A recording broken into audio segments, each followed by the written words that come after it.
Thank you for coming to see me today. My name is Alex Gouliaev. I'm a chemist by training. I'm one of the co-founders of Nuevolution, and I've been the CEO or VD of Nuevolution since 2005. At the end of my presentation, I have a number of forward-looking statements, and as always, such forward-looking statements are associated with risk, and I will clearly let you know when I come to that slide. It's a pleasure for me to present Nuevolution today. What is Nuevolution? Nuevolution has its offices in Copenhagen. We have been owned by Swedes actually more or less since 2004. So overall we consider ourselves as a Scandinavian company. We have employees from 11 nations, and today we are 40 employees that work from the offices in Copenhagen. The company was listed in 2015 in December on the First North in the Premier segment, and we have announced that we intend to apply for an uplisting to the main market before end of June 2018, so that's exactly this month. So hopefully everything goes smooth. At least so far we have not changed our guidance, so that's still our plan. What I will present to you today is a unique way of doing drug discovery of so-called small molecules, tablet-based medicines. So medicines that can be taken as a tablet and can be absorbed and work in the body. We work on diseases in the inflammatory space, in particularly autoimmune diseases, as well as in cancer. As a business strategy and from an investor point of view, we differ significantly, we believe, from other biotech companies. We constantly focus on deal-making business opportunities, and it's our intention to build a very broad pipeline of multiple programs in clinical as well as in preclinical development. So not just you could call it a one-trick pony. That's not our strategy. We want to have several opportunities such that we can reduce risk.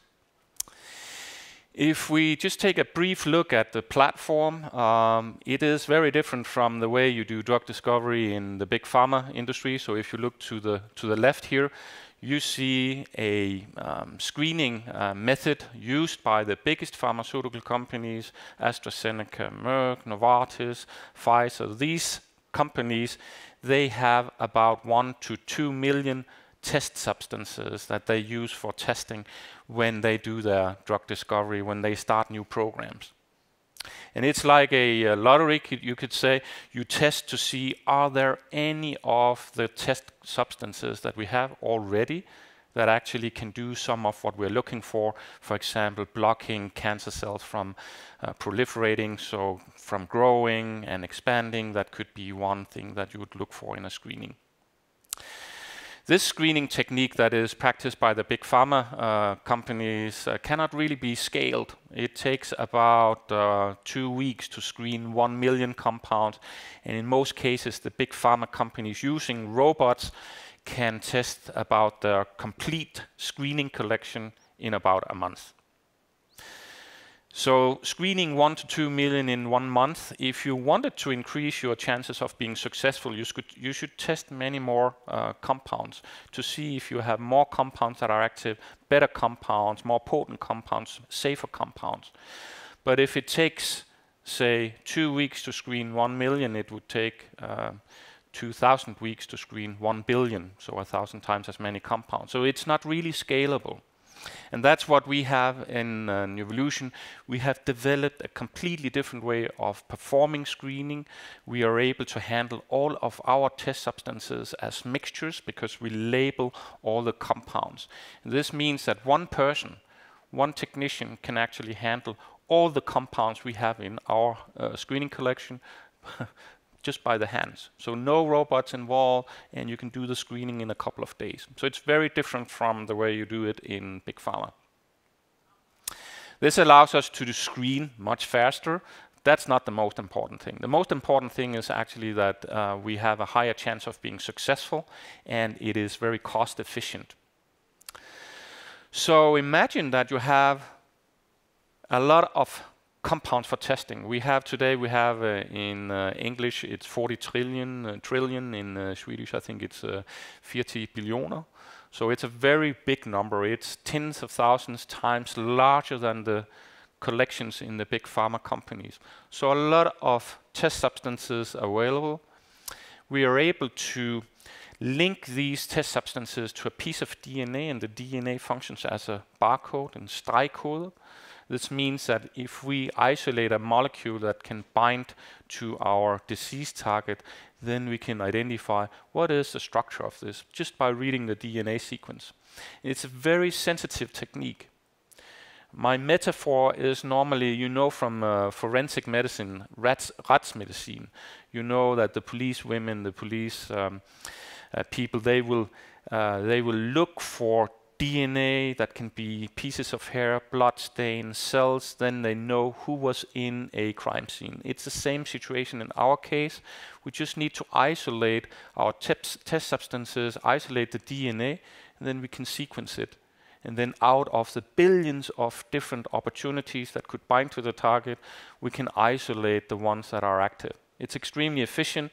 One person can screen millions to billions of molecules in just a couple of days.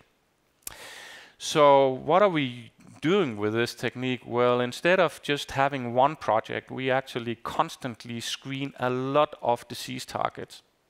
And the disease targets we are focusing on is within inflammation and cancer. And that's because there is a significant opportunity for doing partnerships in those areas already very early. Already before you start human clinical studies, you can actually do partnering in these areas. So what we do is take this efficient technique for screening many, many molecules and then apply it against a wide range of different disease targets. And you can see these three-dimensional structures here, and what you look for when you do the screening is really, if you imagine that these disease targets, these three-dimensional structures works as if they are a keyhole. And what you're looking for is the key that actually fits perfectly with the keyhole. Are there any small molecules, as you have up here linked to DNA? Are there any small molecules that can bind to my disease target and, for example, block it? Then maybe I can cure the disease. So this technique that we apply against more than 10 different disease targets. It's typically 15 disease targets that we work on constantly. This is about the same number of projects as you have in a company like, for example, Novartis that we have collaborated with. And we are only 48 employees in Copenhagen. We are able to handle many more molecules, many more programs, simply because it's such an efficient way of doing screening. So many molecules applied against a wide range of different disease targets, and then using this in the area of autoimmune diseases and cancer. Up here you see a number of very severe diseases. You can have diseases like, for example, psoriasis, which is of course not life-threatening, but really cumbersome for those that suffer from especially severe psoriasis. You have other types of similar diseases, but not quite the same, like atopic dermatitis. On the surface, it looks like psoriasis. It's not. It's a completely different disease. Both of these diseases are autoimmune diseases. Lupus, very severe disease. The patient's own immune system attacks all kinds of tissue. It can be skin, it can be blood vessels. In the worst cases, it goes to the organs. If it affects then the kidneys, then it's normally devastating and the prognosis is very poor. These are classical autoimmune diseases, and you have other ones at the bottom here. NASH, or fatty liver.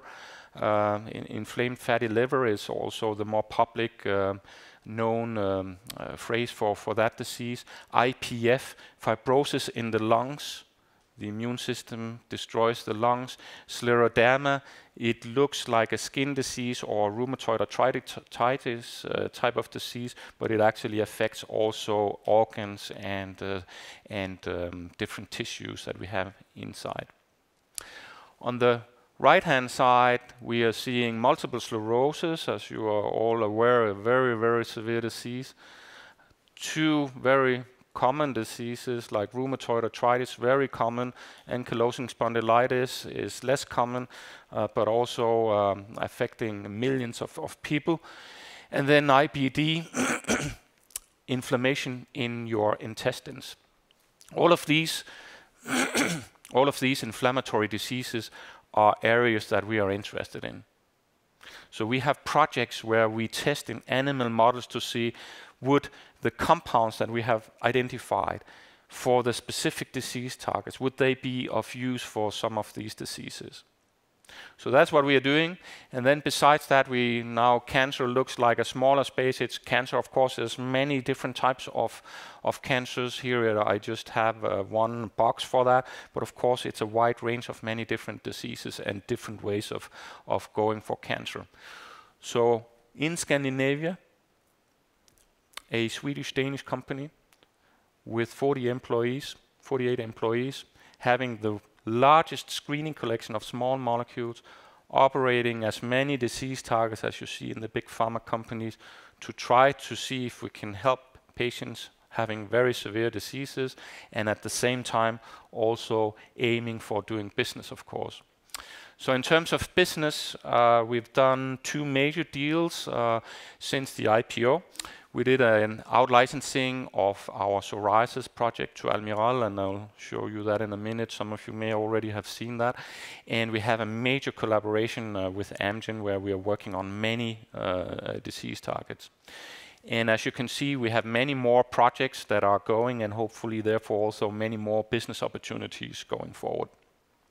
Throughout the history of the company, we have generated more than 500 million Swedish kronor in revenues, and constantly focusing on deal making is very important for the company, both of course for our shareholders, but also for the company to be able to reinvest the revenues into moving further programs forward. So as a company, we have had several years where we did platform validation and commercialized the platform. We started to build our pipeline not so long ago. We didn't start until we had actually completely proven the platform. We decided that we wanted to partner the pipeline, not having all the programs and fund all the programs ourselves. We started to do that in 2016 with Amgen and Almirall. And the next stage for the company is, of course, to move our programs into clinical development, in particularly with our partners, but also, hopefully in the future, our own programs. This way of operating the company as a hybrid business model, where you both have your own programs and you have partner programs, is not a business strategy we have invented. It's been practiced very successfully by other very strong platform companies. Those are normally antibody companies. In Denmark we have Genmab, we have Ablynx and MorphoSys in Europe. So running many programs in parallel, partnering some of the programs and keeping other programs for the company. As you can see here, we're just showing some of the partnerships we have, and you see the big pharma names here. We have an ongoing collaboration with Janssen. We're working together with Amgen and Almirall. We've also worked with Boehringer, 2 deals with Merck, 3 deals with Novartis. So we are a very well-known company in the pharma space. And we have announced that we expect to execute a new deal within the coming 6 months from the release of the quarterly report, and the quarterly report came out in May, on May 8th, and we have not changed our guidance. So we stick to that. Here you see the 2 deals that we did in 16. One with Almirall, where Almirall is taking over all the development cost and moving the program that we have here forward for treatment of psoriasis and psoriatic arthritis, psoriasisgikt. And as you can see, we received a little more than 100 million Swedish kronor upfront at signing, and we have a significant milestone package that we hope to realize as we develop the program further through the clinical phases. In the Amgen collaboration, you can see that we have also significant payment terms. This is again a success-based agreement, such that as we progress the programs, as we deliver on the milestones, then Amgen, first of all, they can opt into the program and start to, they will take overall cost and they will start to co-develop with us, and then later on they may license the program, and then we will get payments pretty similar to what we have in the Almirall collaboration. So significant payments that we potentially may see. If we look at the pipeline, you can see here in a summary, all the green ones are inflammatory projects. The blue one is a cancer project, immuno-oncology. Here we're trying to stimulate the immune system for patients to fight, to have the immune system fight the cancer. And then we have a number of cancer projects. The Amgen collaboration, we also have a couple of neuroscience projects, so not only cancer, neuroscience being CNS, so diseases in the brain, in the central nervous system. So we have a number of projects moving, and the Almirall collaboration is moving forward full speed ahead towards clinical development, and it's been going very well according to the work plan between the two companies.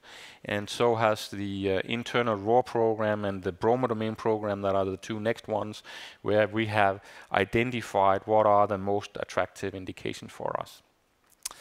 So for the collaboration with Almirall, we don't need to do anything. Almirall is taking care of the development. But Nuevolution has retained all rights outside the skin diseases. And we have, in animals, we have shown that our compound should work very well in the disease called ankylosing spondylitis. It's a rheumatoid arthritis type of disease where the spines grow together, and it's very painful, and the treatment that you get today, initially it may be just painkillers. Later on you may get injectable antibodies. It's very expensive. The good thing with the antibodies is that it works. What we have here is a tablet-based solution. It offers the opportunity to have much cheaper medicine and a much more convenient way of treating. And also very important, when you use antibodies, you knock out a part of the immune system completely. And this means that you have the potential side effect that if you get an infection, then this part of your immune system is not available. If you use tablet-based medicines, you can just stop taking your medicine and your immune system can get up and running again. So it's safer. So we have shown in animals that ankylosing spondylitis is a very attractive indication for us. 1.5 million patients worldwide, a market today of $1.5 billion US, so a significant market. The second indication for us is even bigger, but it's also more risky. It's inflammatory bowel disease, so inflammation in the intestinal system. We have good data from several animal models supporting this, but we do know that the clinical studies are much more difficult, and much more difficult in terms of it being much more risky. Maybe you will not reach the endpoint from the studies that you are hoping for, and therefore we would like to partner this indication going forward. But the ankylosing spondylitis looks really promising. In our second most developed program that we still have all the rights to, it's this bromodomain inhibitor program. Here we have, in a similar way as we did with the RAW program, we have investigated in many different disease models to make sure that we don't just have one indication, but we have several options. Some of these options we may partner, other indications we may keep ourselves. Also, by having shown in animal models that our compounds, our programs works in several diseases, supports and gives comfort to a partner. They can see it's not just in one model, it's not just in one single study. No, it's consistently in many different animal models across different diseases that have sort of similar mechanism of action. And here we are going for another skin disease called atopic dermatitis because it fits very well with our mechanism of action. If we look at the financials, we have a very strong cash position. We just did a directed issue end of May. We raised 110 million Swedish kronor. And besides that, by the end of first quarter, we had about 90 million Swedish kronor, overall giving us a very strong cash position for maturing our pipeline, expanding the pipeline, and actually taking one of the programs that we have, and it's likely going to be the bromodomain program, forward towards the so-called IND filing, which is the last step before you may start clinical development. So what we intend to do here is keep on maturing it, doing the regulatory toxicology, doing the kilogram scale production with the program. We have the finances that allows us to do that now with the directed issue, and this is something we believe could both trigger even better deals, and more partner opportunities, but also potentially an opportunity for Nuevolution's own first clinical program. If I just very speedily go through the track record, we went public in December 2015. We've done picked up milestones from our collaboration with Novartis and Janssen. We did 2 major deals with Amgen and Almirall. We have a pipeline that has matured and is now closer to clinical development than ever. The technology we've expanded our library collection. We have 40 trillion of 40 billioner. It's the biggest screening collection on Earth that we use in our drug discovery. Cash position is strong, and what we intend to do now is, after the directed issue that we did end of May, we're now planning to apply for the uplisting before end of June. And a few forward-looking statements. We intend, of course, to move the pipeline forward, and this is all forward-looking. We have strengthened the shareholder base. We would like to see even more institutions join the shareholders of Nuevolution. File for application to list on the main market. We intend to move the RAW program forward, potentially in a partnership, potentially ourselves, and the same for the bromodomain. The RAW program in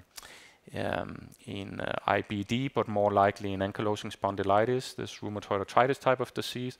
The bromodomain in atopic dermatitis. It's a skin disease. It looks like psoriasis, but it's not. It affects especially children and young people. And then we intend to mature the remainder of the pipeline such that we get more candidates that can be used for partnering and deal making. We have the Almirall collaboration with significant potential milestones that are moving fast forward towards clinical development. The Amgen partnership, the 2 first programs have already matured significantly. We have shown already in animals for the first program that it works in animals in a cancer testing. And then we have new partnerships within the next 6 months from the quarterly report that came out beginning of May. If you want to learn more about Nuevolution, please go to our website, nuevolution.com. You will find our quarterly reports, and you can pick one up also outside. Our annual report contains a lot of information on the company, our IP, our way of doing drug discovery. We have some videos that also explains what Nuevolution does, and also we have analysts that follows us. And I should say that the analyst report, this is paid for research, but it's all independent in the sense that we do not write it, we do not comment on it, we only do fact checking. With those words, I'm a bit over time, but thank you for your attention, and over to you. Thank you very much, Alex, and welcome here. Så jag frågar Alex om vi skulle fortsätta på engelska, och då blev svaret att vi ställer frågorna på svenska och du svarar på engelska om du vill annars. Ja. Vi börjar med att höra om det finns någon fråga från publiken. Nej, då börjar jag. Ja, vad var det? 40 triljoner molekyler. Det är en sån här summa som är svår att begripa. Är det bara små molekyler? It's mainly small molecules, and what is a small molecule? A small molecule is a substance that you can put into a tablet and then hope to see absorbed, just as when you take an aspirin pill. That's a small molecule. It has those kinds of characteristics. Whereas the bigger molecules, they need to often be injected into the body. And most of the collection that we have is actually small molecules. So we focus on that. Ibland skiljer man ju på små molekyler och biologicals. Och då hamnar ju peptiderna i biologicals. Har ni peptider? We also have peptides. We have peptides. We have macrocyclic compounds. They are also very popular these days. And we have a lot of small molecules. So we cover many different types of molecules. selekterar ni drug target, målorganet? För du visade väldigt många olika sjukdomstillstånd, men det är inte samma sak som att vilken receptor, hur selekterar ni dem? So when we decided that we wanted to build our own pipeline back in 2012, the first thing we discussed was where should we be? I mean, we have a platform. It can be used for CNS diseases. It can be used for metabolic diseases, inflammation, cancer. Where should we be? And we decided that we wanted to be in the inflammatory space and in cancer, because you see so much partnering already before you have the expensive human clinical trials starting. So we thought, okay, let's be there. This means that we can promote to the pharmaceutical industry. As we mature our programs, we can do deals. And then we can hopefully in the future also keep some programs ourselves. And then to your question, so within inflammation and cancer, that's also a big area. That's a huge area. How do we decide those? So we have studied relevant disease targets. There are publications, patent applications. So we do a lot of data mining. What's happening right now? We go to conferences to discuss with people to hear what are they doing. We often start new programs every quarter. We may start a new project. We screen, we see some results, we get some early data, and then we promote it to the pharmaceutical industry to see, are they interested? Sometimes they say, oh, this is exciting. We would like to see those kinds of data. And then we produce more data. Other times they say, we tried that also. You know, it doesn't work for this or that reason. Then we have to rethink, why are we doing it? So we have an opportunistic approach to it. But we also rely significantly on outside counsel. So we have some of the key people within cancer research at MD Anderson, at Institute of Cancer Research, MD Anderson in Texas, Institute of Cancer Research in the UK, people that have dedicated their lives to work in these fields. The same in inflammation. We work with the Kennedy Institute, also in the UK, and we work with Stanford University, where we have advisors that helps us. They say, these are really good disease targets. You should definitely pursue these. Other times they say, I wouldn't touch it. And have you thought about? And then you get new ideas. So that's how we do that. För det är ju lika väl som ni har nu en unik screeningplattform, så vore det ju önskvärt att ha en unik target selection-plattform, men den är ju lite mer så här öppen kanske. I mean, if you look at the targets we have worked with, I mean, when we took this ROR gamma T target, which is what ended up becoming the Almirall collaboration, that was extremely competitive. Many companies were working on that, but they had significant problems. And we just thought, because we have so many molecules, we are able to do better than the others, so we can catch up. And we did. In 3 years from start to deal, we surpassed several of the companies. And with the bromodomain program, we can see that we have something that is also very unique. So for us, it's about finding the uniqueness. Sometimes it may be competitive, other times it may be completely new. Titta lite på finanserna. Innan det har vi någon fråga? Det hade vi där.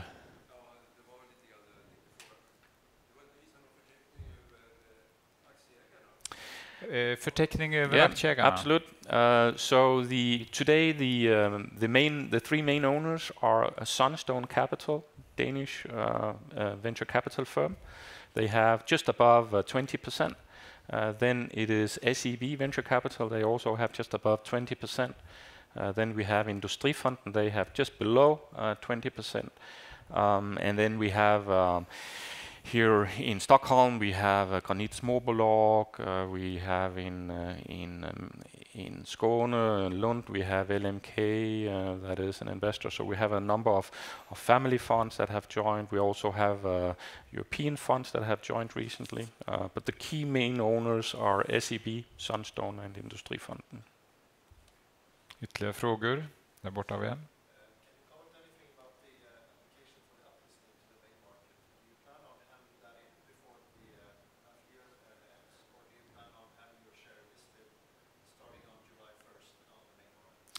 I would hope to see it as soon as possible. I'm ready to go to Stockholm and ring the bell. I cannot decide on behalf of the listing committee, as you know, Per. We need to make Finansinspektion, and we need to make the Nasdaq listing committee do their work and make the decision does Nuevolution comply with the rules and the guidelines? Are we fit for a main market listing? What I can tell you is that we have been going through a very long process where initially we tried to identify gaps. So we did that with Ernst & Young, and we closed all those gaps. We have implemented significant control framework in the finance department. And then, of course, there's a process with NASDAQ-appointed auditors. But I cannot say that we will be listed before 1st of July. That is for the listing committee to decide. Okej, då tackar jag dig så mycket Alex Thank you. för en väldigt trevlig presentation.